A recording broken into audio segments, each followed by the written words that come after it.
Realme তাদের P সিরিজের budget রেঞ্জে নিয়ে এসে পড়েছে নতুন একটি স্মার্টফোন রিয়েলমি P3X।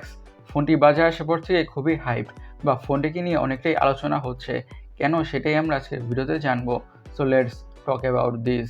শুরুতে ফোনটার ডিজাইনের কথা বলে, ডিজাইনটা হচ্ছে টিপিক্যাল রিয়েলমির ডিজাইন, যেটি অ্যাকচুয়ালি দেখতে অনেকটাই সুন্দর বা বিউটিফুল লাগে। ব্যাক প্যানে থাকছে গ্লসি বা গ্রেডিয়েন্ট টাইপ ফিনিশ। রিয়েলমির এক্স সিরিজের স্মার্টফোনগুলোতে অলমোস্ট সেম টাইপের ডিজাইনে ইউজ করা হয়েছে, আর ফোনটিকে অ্যাকচুয়ালি দেখতে অনেকটা প্রিমিয়ামই লাগে। এটি একটি বাজেট স্মার্টফোন, ফোনের লুকসটি থেকে বোঝাই যায় না। এখন ফোনটির ডিসপ্লে নিয়ে কথা বলা যাক। ডিসপ্লেটা হচ্ছে 6.7 ইঞ্চের IPS ডিসপ্লে উইথ 120 হার্জের রিফ্রেশ রেট। আরও থাকছে 950 নিটসের পিক বা ম্যাক্স ব্রাইটনেস। IPS প্যানেল হওয়ার কারণে এই প্যানটিতে অথবা ডিসপ্লেটিতে যে কোনো ধরনের content, movies, videos or series, you name it, যে কোনো কিছু দেখে অনেকটা ভালোভাবে এনজয় করা যাবে। আর রিয়েলমির মিড বাজেটের মধ্যে বা বাজেটের মধ্যে IPS প্যানেলগুলোর কোয়ালিটি অ্যাকচুয়ালি অনেকটাই বেটার হয়ে থাকে। আর হায়ার রিফ্রেশ রেট থাকার কারণে স্ক্রলিং করে, ব্রাউজিং করে, গেমিং করে, যে কোনো ধরনের টাস্কে পারফর্ম করে অনেকটাই তো স্মুথনেসের ফিল তো পাওয়া যাবেই। আর ফোনটি IP69 water and dust resistant. এখন ফোনটির হার্ট অথবা চিপসেট নিয়ে কথা বলা যাক। ইউজ করা হয়েছে মিডিয়াটেক ডাইমেনসিটি 6400। এটি একটি 6 nanometer based octacore processor.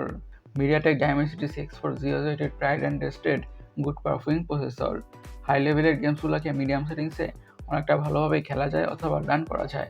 R day to day regular task, switching between apps, social media using, multitasking, এমন যত ধরনের রেগুলার কাজ আছে ফোনটা খুবই ভালোভাবে হ্যান্ডেল করে ফেলবে। That's for sure or obvious. ফোনটিকে কিছুটা হেভি ইউজও করা যাবে, তেমন একটা বেশি সমস্যা হবে না। মিডিয়াম লেভেল ইউজারদের জন্য ফোনটা অনেকটা ভালোভাবে পারফর্ম করবে।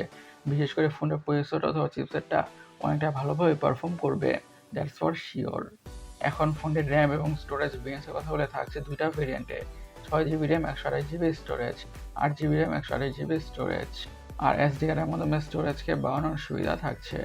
এখন ফোনের অপটিক্স বা ক্যামেরাকে নিয়ে কথা বলা যাক। থাকছে ডুয়াল ক্যামেরা, 50 মেগাপিক্সেলের প্রাইমারি সেন্সর এবং 2 মেগাপিক্সেলের ডেপথ সেন্সিং সেন্সর। আর ফোনে থাকছে 16 মেগাপিক্সেলের সেলফি ক্যামেরা।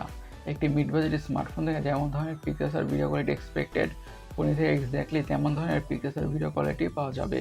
ফোনটির ছবি কোয়ালিটি থেকে আর ভিডিও কোয়ালিটি থেকে ডিসঅ্যাপয়েন্টেড হতে হবে না। ফোনটির সিকিউরিটির কথা বলে থাকছে সাইড মাউন্টেড ফিঙ্গারপ্রিন্ট সেন্সর। পুরো ফোনটাকে পাওয়ার করছে 6000 mAh এর ব্যাটারি উইথ 45 ওয়াটের ফাস্ট চার্জিং এর সাপোর্ট। এই স্মার্টফোনের ইউএসপি বা ইউনিক সেলিং পয়েন্টই হচ্ছে এই 6000 mAh এর হিউজ বা জায়ান্ট ব্যাটারি। এই 6000 mAh এর ব্যাটারি থেকে ফোনটাকে মিডিয়ামভাবে ইউজ করলে খুব ইজিলি 1.5 থেকে 2 দিনের ব্যাটারি তো পাওয়া যাবেই। আর সাথে প্রোভাইড করা 45 ওয়াটের চার্জার দিয়ে ফোনটা ঠিকঠাক দ্রুতভাবে ফুল চার্জ হয়ে যাবে। ফোনটার কালার ভেরিয়েন্টসের কথা বলে এসব কালার ভেরিয়েন্টে পাওয়া যাবে। গাইস, আপনাদের কাছে রিয়েলমি P3X স্মার্টফোনটি কেমন লেগেছে অবশ্যই কমেন্ট সেকশনে কমেন্ট করে জানাবেন। আর আমাদের আজকের ভিডিওটি পর্যন্তই। আমি সৈকত, সাইনিং আউট।